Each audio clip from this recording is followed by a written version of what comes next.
Welcome back to Open Line. We have with us Chris Sanders, Tennessee Equality Project. Several calls, so let's try and get to them. We have 5 minutes, so keep your comments fairly condensed. But John, what's on your mind? Yeah, this is Dr. John from the American Council. My question has to do with the legal basis.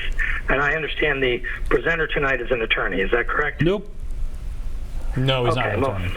All right, my question has to do with the legal basis. Our entire government, like most corporations, has to have two things exist. One is a charter, and one is the Articles of Incorporation.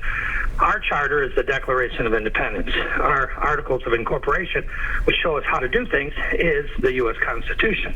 Those two are supposed to be congruent, and when they're not, then the government is antithetical or it's problematic at best, and it starts to contradict itself. What's the legal basis for all this LGBT status, for allowing abortions?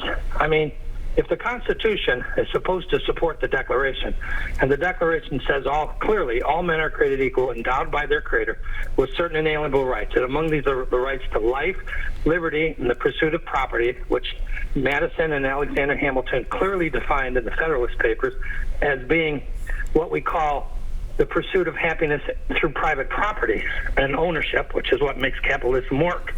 All right, and if that's the legal basis, then where does government get involved in doing these things to give special recognition or to prevent people like LGBT or pro-lifers or pro-choicers? All right, well, let's talk about that. The assumption is flawed. The Declaration of Independence, its only legal effect was to say we are beginning the process to be independent.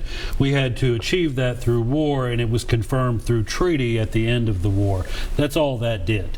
Anything else in the Declaration of Independence, I would think, has no standing. The Constitution sets up, variety of powers through amendments. It limits the powers of the states. And the 14th Amendment to the Constitution is what has been so critical in making sure there's equal protection for people. In other words, that a state's laws do not single out minorities.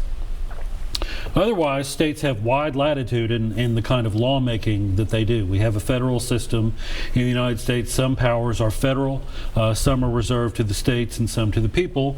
But there are limits as to what state governments can do. So I think our Constitution is working, and it doesn't have to envisage every single specific thing that comes about. We may not have been using the language of LGBTQ when the Constitution was framed, or even when the 14th Amendment was framed. But it is written broadly enough that it fits the specific kinds of languages and situations that we encounter today. Let's see if we can get Phyllis in. You have about 30 seconds, 40 seconds, Phyllis. All right. Go ahead. Okay. All right. Hi. Hi. Yes, you're on. You're on right now, so go ahead. You have about 40 seconds. I finally got on. Thank you very much. It's very short. Just a couple of points. I'm 62 years old, and I've had very many nice friends. Can you hear me? Yes, yes, ma'am. Yes.